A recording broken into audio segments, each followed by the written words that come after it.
Fahrenheit TV.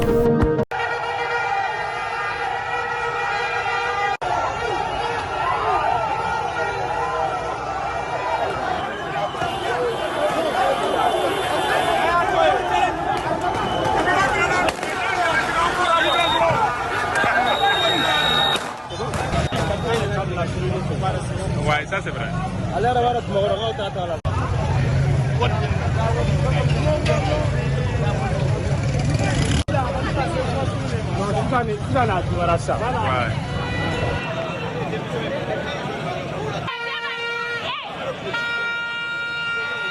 C'est au pouvoir. Même si les hommes acceptent, nous les femmes quand même, on ne va pas accepter. Il a été maudit par le bon Dieu, c'est pour ça que les militaires sont levés aujourd'hui. Parce que ce qu'il a fait, c'est pas normal. Nous sommes déjà coués, mais on a la irrégularité fait la police. Avant de faire un blanc. Avant cela, les gars, donc nous sommes déjà les parce que nous sommes déjà Magabi, Mali la fiance à ma donne. Avant cela, les gars, on jeunesse ou boleno. Les enfants ou boleno pour que on a signé ce qu'il a bafoué. Donc on est là pour défendre les intérêts des enfants. L'avenir appartient à la jeunesse. Donc même avec bombe atomique, c'est la jeunesse là. Donc on est mobilisé, on est motivé. Nous ne pouvons nous arrêter. Oui, beaucoup de chamans gagnent. Oui, on est mais binala sonani tirintigu utaro la vraiment. O jaranye ambe ala deli ningaki ako kukele. Inshallah o de ambo kunya bi kana nyere sura ni so jale no ko sebe. Anyanga misiru ni tombla kana kenena ni de kama. Ambe do ke jamana ga hera be mina ala ko lati.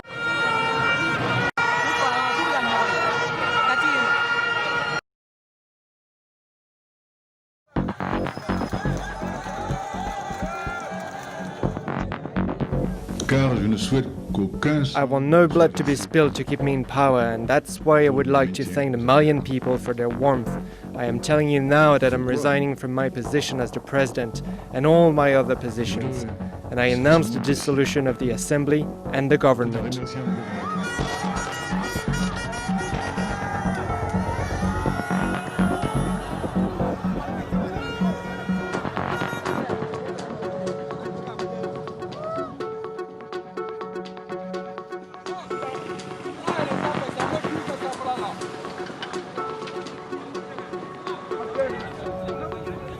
Malien et Malien.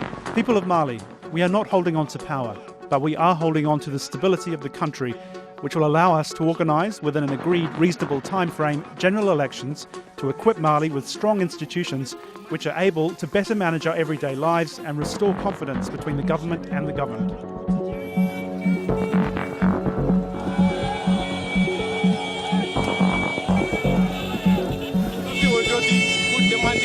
We have come out today to call for the total resignation of President Keita because we heard there were shots fired by the military, and we've come out to help our soldiers get rid of the president. We are tired. The country is paralysed, and I do not want this government.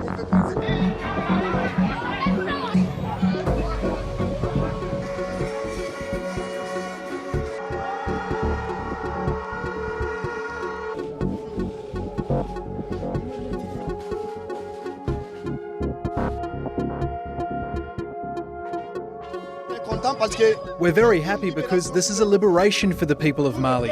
All of Mali's people were waiting for this day. All of Mali's people were waiting for the president and his men to allow us to breathe.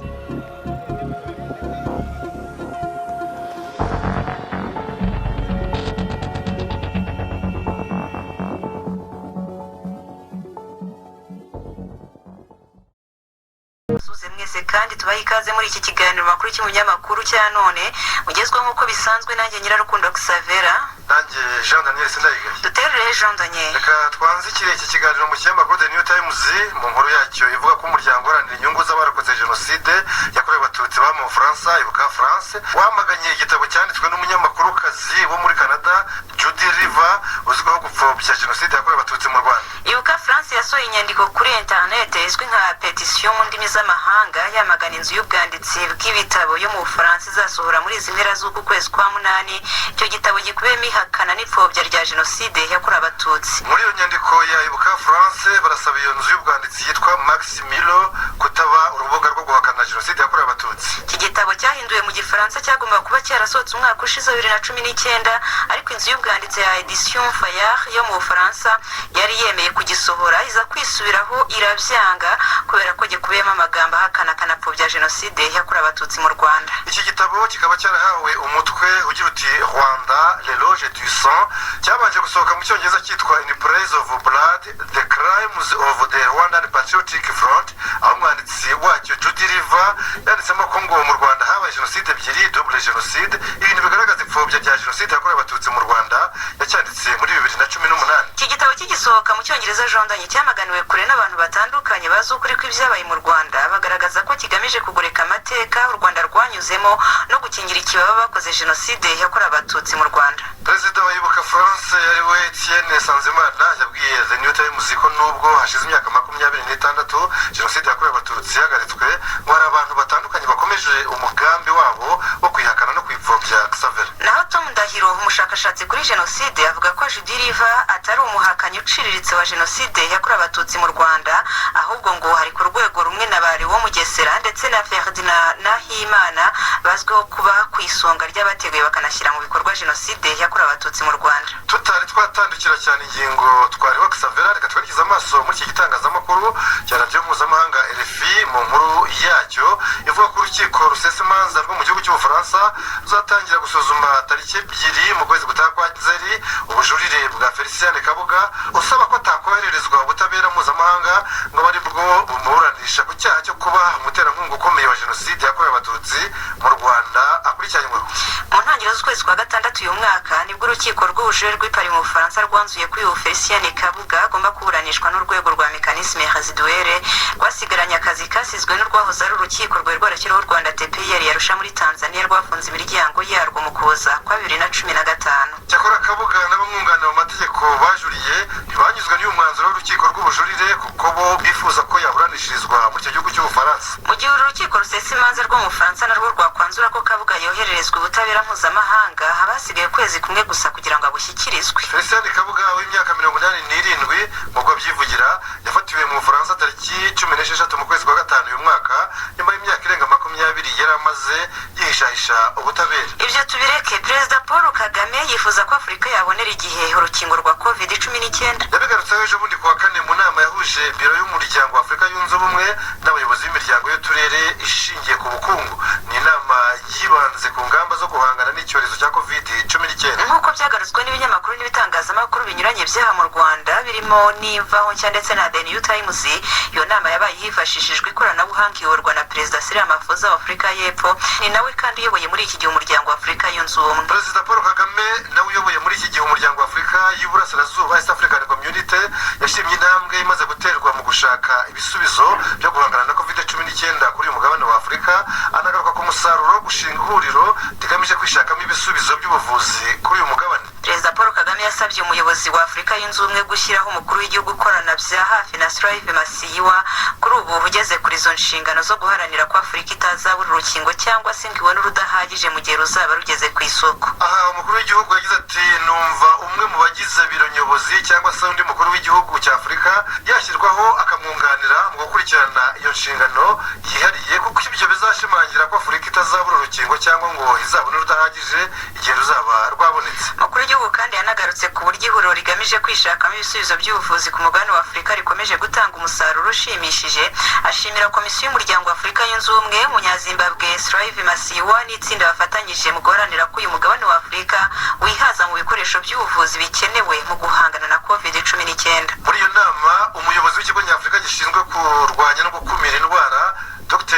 John Nkengasong yavuze ko abatahurwaho COVID-19 ku mugabane wa Afurika bagenda barushaho kwiyongera. Ibitangazwa na CDC Africa yerekana ko abamaze kwandura iki cyorezo muri Afurika barenze miliyoni n'ibihumbi 148, abo barimo barenga ibihumbi 871 bakize, ariko hakaba n'abandi barenga ibihumbi 26 bahitanywe nayo. Perezida Kagame yavuze ko hakenewe kongera ubufatanye mu bihugu bigize buri muryango uhuza buri karere ndetse n'ubufatanye hagati y'uturere ubwatwo mu guhagarika ikwirakwira ry'iki cyorezo ku mugabane muri rusange. Perezida Paul Kagame yanagarutse ku buryo buri gihugu cya Afurika gikeneye gushyigikira gahunda yo gutera inkunga urwego rw'ubuzima yashyizweho n'inteko rusange, bazagira ati iki ni cyo gihe cyo kugenzura ingengo y'imari tugenera urwego rw'ubuzima no kureba hakenewe haba mu ngano ndetse no mu buryo ikoreshwa. Yavuze kandi ko uburyo bunoze bwo kwirinda COVID-19 n'ibindi byerezo byavuka mu gihe kizaza bushingiye ahanini ku nzego z'ubuvuzi zikomeye, zihamye kandi zishyigikiwe mu buryo burambye. Tukiri muri uwo mujyi umwe w'ibya COVID-19 jondonye, Minisiteri y'Uburezi yo iragira iti cyatumye dufunga amashuri kiracyahari. Minisitiri w'Uburezi Dr. Uwamariya Valentine yatangaje ko icyorezo cya COVID-19 cyatumye amashuri afungwa kigihari, bityo ngo bikigoye ko hafatwa icyemezo cyo gusubukura amasomo mu gihe ikwirakwira ry'iki cyorezo rikiri hejuru. Ni mu gihe inama y'Abaminisitiri yateranye kuwa gatanu w'icyumweru gishize yemeje ko amashuri hazakomeza gufunga imiryango mu gihe kinozwe isesengura ry'inzego z'ubuzima n'iz'uburezi ku bijyanye n'uburyo amashuri yakwigisha hubahirizwa n'ingamba zo kurwanya COVID-19. Ni mu gihe kuva amashuri yahagarikwa tariki ya 14 mu kwezi kwa gatatu uyu mwaka byakomeje kujya bitangazwa ko azakomeza gufungwa kugeza mu kwezi kwa 9 ni mu kwezi gutaha Xavera, ku buryo benshi batekerezaga ko igihe azasubukurira cyaba kigiye gutangazwa.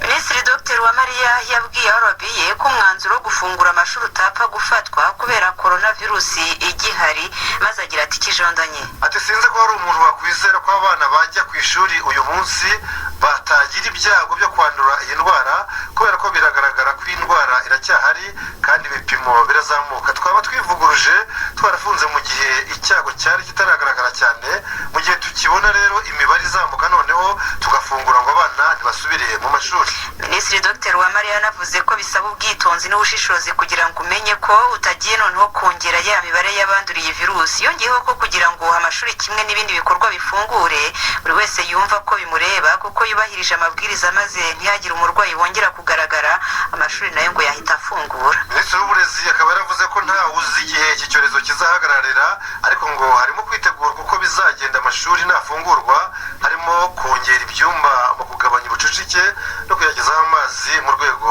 rw'isuku. Yakomeje agira ati ikindi gikomeje kitigeze kinahagarara ni ukwigisha hakoreshejwe ikoranabuhanga, haba gukoresha interineti mu buryo bwa e-learning, ibyaba uburyo bwa televiziyo ndetse n'uburyo bwa radiyo birakomeza, ndetse tugiye kongera imbaraga kugira ngo ibyo bikorwa bikomeze, kuko iki cyorezo cyatugaragarije ko hari icyo twagombaga gukora tutari twarashyizemo imbaraga zikwiye. Dusubize amaso mu mvaho nshya aho banditse ko ubu leta itewe inkeke n'abanyakigali badohotse ku ngamba kandi COVID-19 ibugarije. Iki kinyamakuru cyandika ko guverinoma y'u Rwanda yongeye gutanga impuruza ku bantu bakomeje kudohoka ku ngamba zo kwirinda icyorezo cya COVID-19 by'umwihariko mu mujyi wa Kigali, mu gihe gikomeje kongera ubukana haba mu Rwanda ndetse n'ahandi hose ku isi. Iyi nkuru igakomeza ivuga ko kutubahiriza amabwiriza ngo nibyo bikomeje gutuma imibare izamuka, aho igenda iboneka mu byiciro bishya bitahurwa ahahurira abantu benshi nko ku masoko n'ahandi. Minisitiri w'Ubuzima Dr. Ngamije Daniel yagize ati mu masoko bahangayikishijwe no gukorera amafaranga aho kwirinda. Isesengura ryihuse riratwereka ko impamvu imibare y'abandura yazamutse ari uko habayeho kudohoka ku ngamba zo kwirinda COVID-19.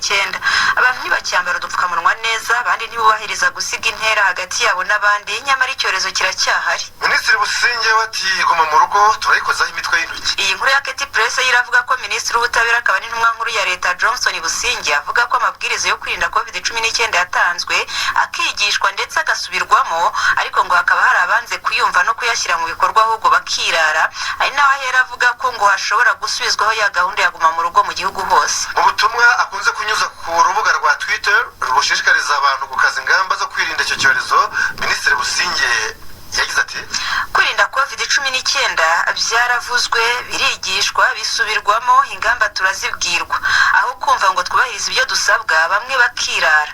None guma mu rugo totali turayikozaho imitwe y'intoki tuyikururiye.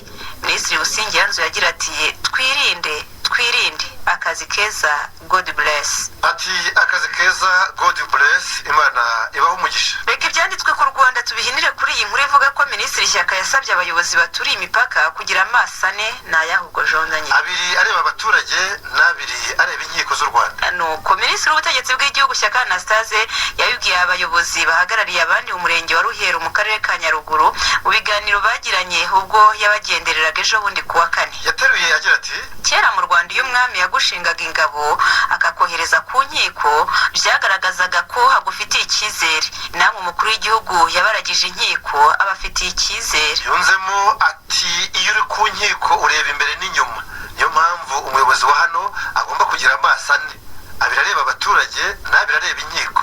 Amaso ane, abiri areba abaturage n'abiri areba inkiko. Ahereye kuko kuba kera Nyaruguru harahoze ingabo zitwaga abarindangwe no kuba mu minsi yashize hari abari baturutse Burundi bateye mu mudugudu wa Yanza mu murenge wa Ruheru abaturage bagafata umwe mu bari babateye wari wihishe mu giturage.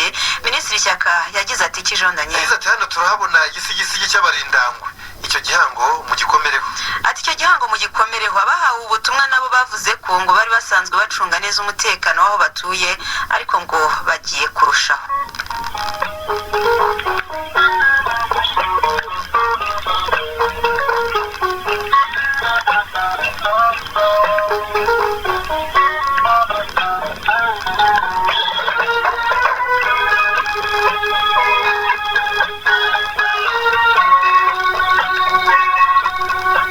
Turacyari mu kiganiro makuru mu binyamakuru Xavier twerekeze hanze y'u Rwanda duhere kuri iyi nkuru y'impuruza ya banki y'isi ivuga ko icyorezo cya COVID-19 cyadutse ku isi gihereye mu Bushinwa mu mpera za 2019 kimaze kuzanira ubukene bukabije abantu bagera kuri miliyoni 100 ku isi.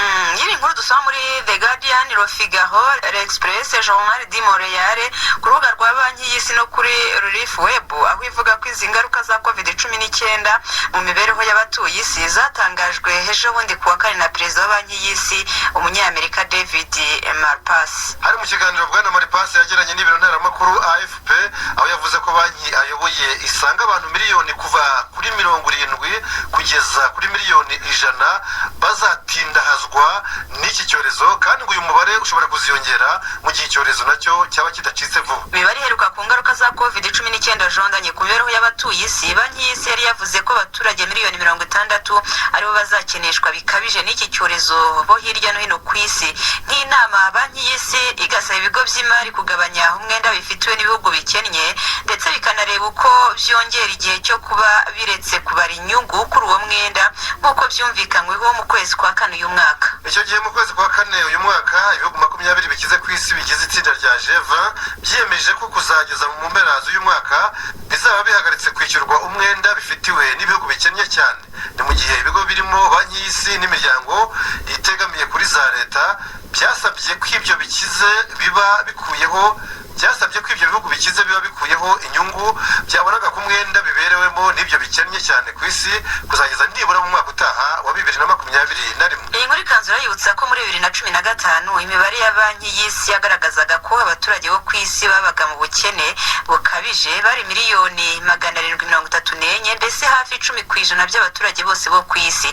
Gusa ngo kuba mu bukene bukabije hari byo gutungwa ku munsi $1.90 ku munsi mbese nyine munsi y'ibihumbi 2 by'amafaranga y'u Rwanda ngo byakomeje kwiyongera kuva mu ntangiriro z'iki cyorezo cya COVID-19. Muri Repubulika ya Demokarasi ya Kongo urubanza rwa Vital Kamerhe uregwa ruswa no kunyereza amafaranga ya leta rwongeye kwimurwa ku nshuro ya gatatu aho rwashyizwe mu kwezi gutaha kwa 9. N'indi ngingo murabyumva ibyagarutsweho cyane n'ibinyamakuru hamwe n'ibitangazamakuru birimo Jeune Afrique, Africa News, Politico, Media Congo, Le Phare, Afrique.com, 7/7, Congo Politici no ku rubuga rwa Radio Okapi y'umuryango w'abibumbye muri icyo gihugu cya Kongo Kinshasa. Ni urubanza rwo mu bujurire rwari ruteganijwe kuba ejo kwa gatanu ariko ngo hari bitaranoga neza mu idosiye ku buryo urukiko rwakwicara rugatangira kumva ababuranyi bombi. Tariki 18 z'ukwezi gutaha kwa 9 niyo urukiko rwafashe ko ruzatangira ubwo bujurire bwa Vital Kamerhe wahoze hakuri ibiro bya Perezida Felix Antoine Tshisekedi ariko akaba afunzwe kuva mu ntangiriro z'ukwezi kwa kane uyu mwaka. Mu kwezi kwa gatandatu yakatiwe kumara imyaka 20 akora imirimo y'ingufu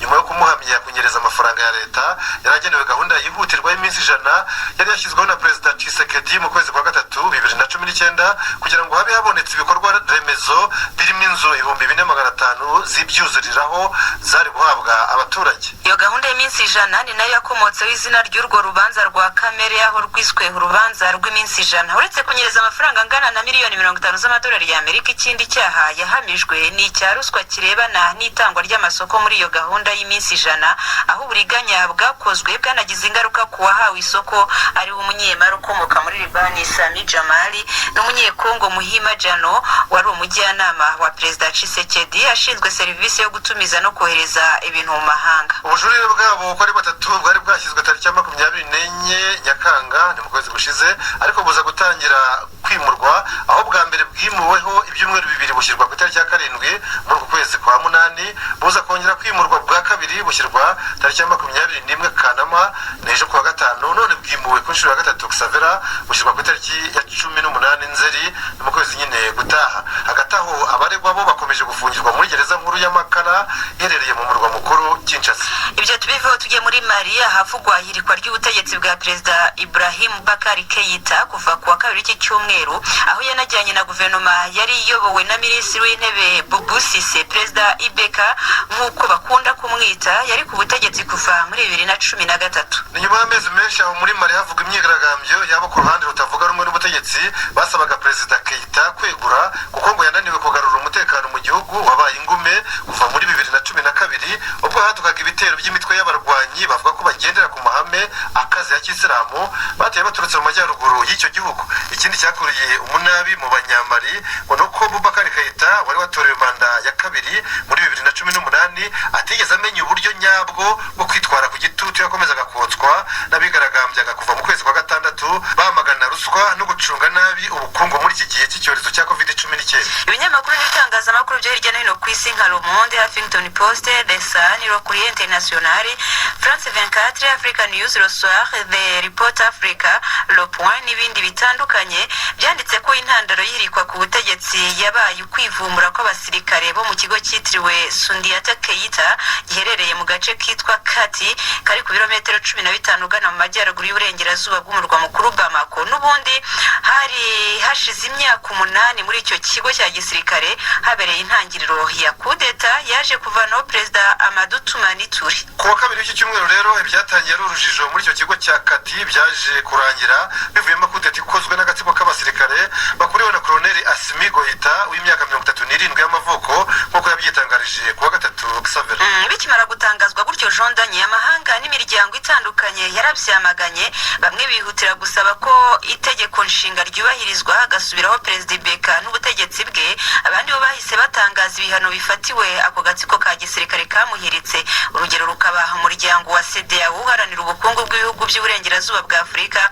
ari naho Mali ibarizwa. Uyu muryango wabaye uhagaritse iyo gihugu mu banyamuryango unafunga imipaka yerekezayo iciye ku butaka no mu kirere. Ku wa kane abafashe ubutegetsi ku ngufu za gisirikare batangaje ko mu gihe cya vuba baba bashyizeho inama y'ubutegetsi y'inzibacyuho ifite perezida w'inzibacyuho uzaba ari umusirikare cyangwa se ari umusivili. Aha bisobanuye iki Jean Daniel? Basobanuye ko batangiye kujyana ibiganiro na sosiyete sivile n'amashyaka atavuga rumwe n'ubutegetsi mu rwego rwo gutegura ishyirwaho ry'inzibacyuho y'igihe kigufi. Nubwo hari abamaganye iyo kudeta yo muri Mali nka Loni, Leta Zunze Ubumwe za Amerika, Ubufaransa, Nigeria, Canada, Ubudage, Umuryango umwe bw'Uburayi, Umuryango wa Afurika yunze ubumwe n'uwa CEDEAO, bakanasaba ko Perezida Ibeka na Minisitiri w'Intebe hamwe n'abandi bategetsi bakuru barekurwa.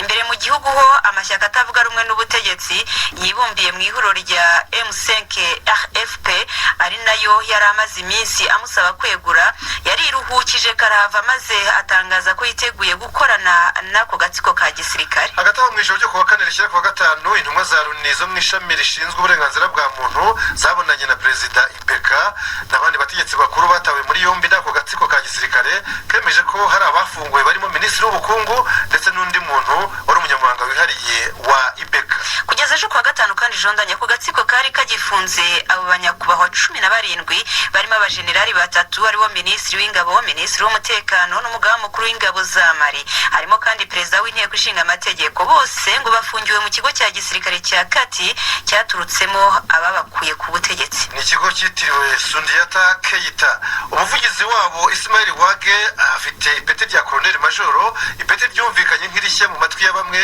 ariko aho muri Mali ndetse n'ahandi mu bihugu bimwe na bimwe byo kuri iyi si iri peti ngo ribanziriza irya Colonel. Iyi nkuru ikanzu rivuga ko uretse CEDEAO yabaye ihagaritse Mali, ngo n'umuryango wa Afurika yunze ubumwe nawe wahagaritse by'agateganyo Mali mu banyamuryango, uvuga ko kudeta ngo ari ikintu kitakwihanganirwa aho isi igeze kubera ko ngo cyagezweho mu bihe byatambutse. Mbese mu bihe byahise ngibyo rero byo muri Mali byibutse uburyo bushya ubutegetsi bwo mu bihugu bimwe na bimwe byo muri Afurika busigaye buvaho nyuma y'imyigaragambyo, aho bubanza kunyura mu biganza by'ingabo z'igihugu mbere yo gusubizwa abasivili. Ingero za vuba ni muri Sudani aho muri Mata 2019 Omar al-Bashir yahiritswe ku butegetsi yaramaze imyaka 30, hakaba muri Algeria aho umusaza Abdelaziz Bouteflika wari perezida mu myaka hafi 20 nawe yabuvuyeho muri uko kwezi kwa kane 2019 nyuma y'imyigaragambyo y'abarwanyaga manda ye ya gatanu yari yamaze gutangaza ko azahatanira. ibyo muri Mali kandi jondanye binibutse ibyo muri Zimbabwe mu gushyingo kwa 2017 ubwo ingabo z'igihugu zahatiraga umukambwe Robert Mugabe kurekura ubutegetsi yari amaranye imyaka 30. Muri Nyakanga 2013 ingabo z'igihugu cya Misiri zuririye ku myigaragambyo y'abatarashakaga perezida Mohamed Morsi wari watowe n'abaturage binyuze mu nzira za demokarasi maze ziramuhirika. Muri Burkina Faso naho wihasiga imyigaragambyo ya rubanda yamaze iminsi 3 uhereye tariki 28 ukwakira 2014 yatumye ingabo zikura amaboko ku wari perezida Blaise Compaoré asezera ryo ku butegetsi yari amaze imyaka 27. Ibyo rero iby'isura yo muri Mali byibutsa n'ibindi byabaye muri Afurika. Muri Libya ubutegetsi buhanganye bwatangaje ihagarikwa ry'imirwano buratangaza igihe amatora ataha azabera. Iki ni igikorwa cyabaye ejo kuwa gatanu cyishimirwa cyane n'umuryango w'abibumbye nk'uko byanditswe na Le Parisien, Bloomberg, African News, Le Monde, The Sun, News 24 no muri El Watan. Iyi nkuru nziza ku banyalibiya Xavera yaje gutangazwa n'uruhande rwa guverinoma yemewe n'umuryango w'abibumbye ikaba iyobowe na minisitiri w'intebe Fayez Al-Sarraj ikaba kandi ifite icyicaro mu murwa mukuru Tripoli. Urundi ruhande ruhanganye n'iyi guverinoma n'urw'inteko ishinga amategeko yatowe ikaba iyobowe na Aguila Sare. Iyi nteko ifite icyicaro mu mujyi w'icyambo cya Tobruk uherereye mu burasirazuba hafi y'umupaka n'igihugu cya Misiri. Izi mpande zombi zigeze kuri ubu bwumvikane cyangwa umwumvikano nyuma y'amezi 16 yarashize aho muri Libya hatangiye intambara hagati y'ingabo zo mu burasirazuba ziyobewe na Marshal Khalifa Haftar n'iza guverinoma y'ubumwe bw'igihugu i Tripoli. Iza Marshal Haftar zatangije urugamba rwo gufata Tripoli ariko mu minsi ishize Xavera zatangiye kugenda zitsindwa zikubitwa inshuro zirukanwa mu birindiro zari zarigaruriye.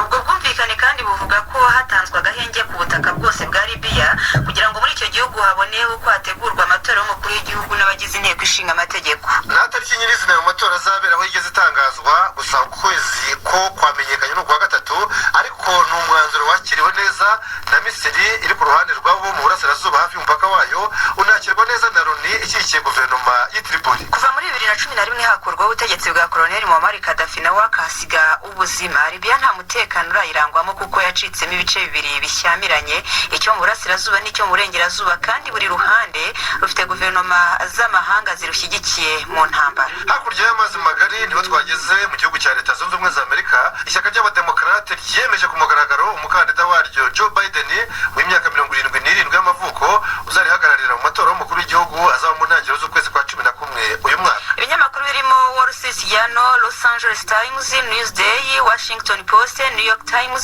Financial Times, The Economist n'ibindi bitandukanye byanditse ko kuva ku wa mbere kugera ku wa kane haribwo abademokarate bahuriye mu ikoraniro rigari ry'ishyaka ryabo bita convention.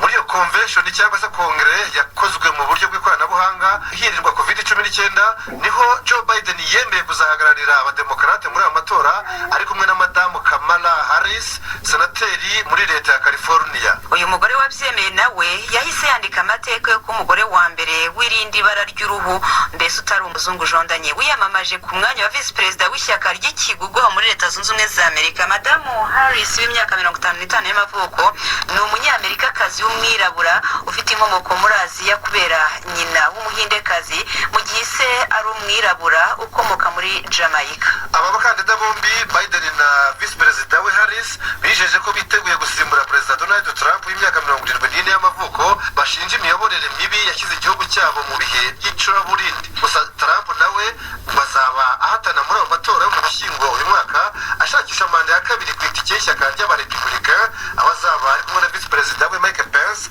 w'imyaka 61 y'amavuko bamaranye manda ya mbere kuva muri Mutarama 2017. Ubwo dukomeje kuri Leta Zunze Ubumwe za Amerika kandi tunababwire ko iki gihugu cyatewe utwatsi ku cyifuzo cyo kongerera Iran ibihano. Nkuko tubisoma muri Fox News, Telegraph na La Libre Belgique ndetse no muri Shanghai Post, umunyamabanga wa Leta Zunze Ubumwe za Amerika ushinzwe ububanyi n'amahanga Mike Pompeo yasabye akanama ka Loni gashinzwe umutekano ku isi gufatira Iran ibindi bihano mu gihe ibyo yahawe bigomba kurangira tariki ya 18 ukwakira 2020. Ubu busabe Pompeo yatanze ejo bundi kuwa kane bwahise bwamagarizwa kure n'ibihugu binyamuryango bihoraho muri aka kanama bitewe n'uko ngo Leta Zunze Ubumwe za Amerika zitandukanije nabyo mu mushinga wo kugenzura uko Iran igenda yubahiriza ibyo yari yarasabwe mbere n'umuryango mpuzamahanga. Leta Zunze Ubumwe za Amerika ngo zitwazaga ko Iran Iraq yadohotse ku masezerano yo muri 2015 akubiye mu kiswe nuclear deal agamije guhagarika ikorwa ry'intwaro za kirimbuzi muri icyo gihugu. Akimara gutanga ubusabe, Mike Pompeo yatangaje ko igihugu cye cya Leta Zunze Ubumwe za Amerika gifite uburenganzira bwo kongerera Iran ibihano nyuma y'umwanzuro wayorohereje ibyo yari yahawe. Gusa ibindi bihugu birimo Ubufaransa, Ubudage, Ubushinwa n'Ubwongereza byavuze ko bidashobora kujya inyuma y'igihugu cyamaze kwitandukanya n'ibindi guhera muri Gicurasi 2018. Muri 2015 nibwo Loni yafashe umwanzuro nimero 2231 wari ugamije uburyo bwo kugenzura ibikorwa ry'amasezerano y'ikoreshwa ry'ingufu za nucleaire no korohereza Iran ibihano. Leta Zunze Ubumwe za Amerika nazo zari muri uyu mushinga ariko ziza kwikuramo muri 2018 zivuga ko Iran n'ubundi ibihano yahawe ntacyo biyitwaye kuko ngo byorohejwe. Tukomeza n'iki kiganiro Xavera mbere yo gusoreza muri siporo tubanze tunabanyurire muri iyi nkuru idasanzwe vuga ko muri Namibia Minisitiri w'Ubuzima Kalumbi Changula yanangirije abavuzi gakondo bo muri icyo gihugu babeshya abaturage ko bavura coronavirus. Iyo nkuru yo kuri Relief Web no muri News 24 itangira ivuga ko bamwe muri abo bavuzi gakondo bari batangiye kubwira abaturage ko amase y'inzovu bayatwika bagahumeka umwotsi wayo ubundi bagakira coronavirus n'ibimenyetso byayo birimo ibicurane n'umutwe jondanye. Uyu Minisitiri Kalumbi Changula yavuze ko ibyo bintu atari byo kuko ngo nta bushakashatsi bwigeze bubyemeza. Yongeyeho kuba iki gihugu gihangayikishijwe n'abantu batari inyangamugayo bashaka gutuma abaturage bapfusha ubusa amafaranga yabo ku miti. FAN TV